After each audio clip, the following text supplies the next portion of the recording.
जय माता दी दोस्तों, मैं निशा रानी आपके अपने चैनल भाव्य की आस्था पर आप सभी का स्वागत करती हूँ। आज की वीडियो में मैं आपको आषाढ़ मास के कृष्ण पक्ष की एकादशी, जिसे योगिनी एकादशी के नाम से जानते हैं, उसकी व्रत कथा सुनाने जा रही हूँ। योगिनी एकादशी की व्रत कथा। धर्मराज युधिष्ठिर बोले कि हे जनार्दन, मैंने जेठ मास के शुक्ल पक्ष की एकादशी की कथा सुनी।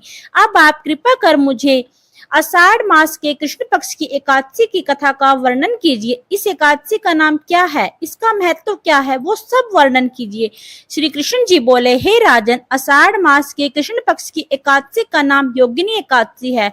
इसके व्रत से समस्त पाप नष्ट हो जाते हैं। इस लोक में भोग तथा परलोक में मुक्ति देने वाली यह एकादशी है। हे राज राजेश्वर, यह एकादशी तीनों लोकों में प्रसिद्ध है और इसके व्रत के प्रभाव से सभी पाप नष्ट हो जाते हैं। आपसे पुराण में कही अनुसार कथा कहता हूँ, ध्यान पूर्वक सुनिए। अलकापुरी नाम की एक नगरी में कुबेर नाम का एक राजा राज्य किया करता था। वह अनंत शिव का भक्त था। उसकी पूजा के लिए एक माली पुष्प लाया करता था। उसे उसकी विशालाक्षी नाम की अत्यंत सुंदर स्त्री थी। एक दिन वह माली मानसरोवर से पुष्प तो ले आया, पर कामासक्त होने के कारण पुष्पों को वहीं रखकर अपनी स्त्री के साथ विहार करने लगा और दोपहर तक नहीं आया। जब राजा कुबेर ने उसकी राह देखते देखते दोपहर हो गई, तो उन्होंने क्रोध पूर्वक अपने सैनिकों से आज्ञा दी कि तुम लोग जाकर पता लगाओ कि हेमावली पुष्प लेकर अब तक क्यों नहीं आया।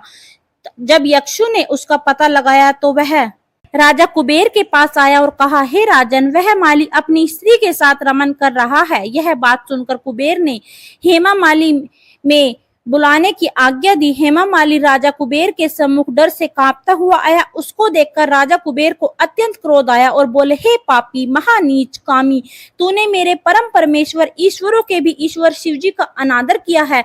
मैं तुझे श्राप देता हूँ कि तू स्त्री के वियोग ही भोगेगा और मृत्यु लोक में जाकर तू कोढ़ी हो जाएगा। कुबेर के श्राप से उसी वक्त वह स्वर्ग से पृथ्वी पर जा गिरा और कोढ़ी हो गया। उसकी स्त्री भी उसी समय उससे बिछड़ गई और मृत्यु लोक में आकर उसे महादुख भोगने पड़े।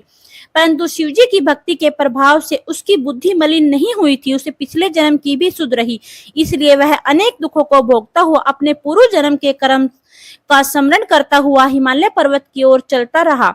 वहां चलते चलते मार्कंडे ऋषि के आश्रम पहुंच गया। वह ऋषि अत्यंत वृद्ध और तपशाली थे। वह दूसरे ब्रह्मा के समान प्रतीक होते थे और उनका आश्रम भी ब्रह्मा के समान शोभा दे रहा था। उनको देखकर वह हेमामाली वहां गया और उनको प्रणाम करके उनके चरणों में गिर पड़ा और उन्हें देखकर मार्कंडे ऋषि बोले कि तुमने कौन से खोटे कर्म किए हैं जिससे तू कोढ़ी हुआ है और महान दुख भोग रहा है। इस पर हेमावली बोला, मैंने महाराज कुबेर का सेवक था। मेरा नाम हेमाली है।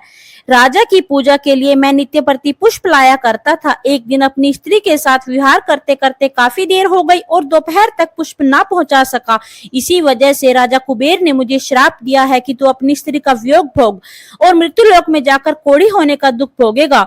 इसलिए मैं कोढ़ी हो गया और महान दुख भोग रहा हूँ। अतः आप कृपा करें और कोई ऐसा उपाय बताए जिससे मेरी मुक्ति हो। इस पर मार्कंडे ऋषि बोले, हे बाई, तूने मेरे सम्मुख सत्य वचन कहे हैं, इसलिए मैं तेरे उद्धार के लिए एक व्रत बताता हूँ। यदि तू आषाढ़ मास के कृष्ण पक्ष की योगिनी एकादशी का विधि पूर्वक व्रत करेगा तो तेरे समस्त पाप नष्ट हो जाएंगे।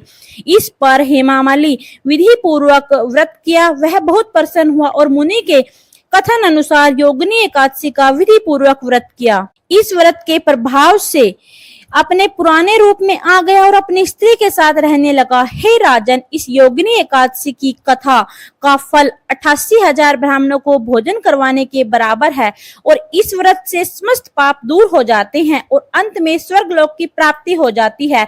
तो इस प्रकार की योगिनी एकादशी की व्रत कथा यहीं पर संपन्न होती है, जिसके सुनने मात्र से ही मनुष्य के सभी प्रकार के पापों का नाश हो जाता है। तो बोलिए श्री हरि विष्णु भगवान जी की जय। तो दोस्तों, आज की कथा आपको कैसी लगी कमेंट करके जरूर बताएं। अगर आपको हमारी वीडियो अच्छी लगी तो वीडियो को लाइक और चैनल को सब्सक्राइब जरूर करें। फिर मिलेंगे एक नई वीडियो के साथ। तब तक के लिए नमस्कार, जय माता दी।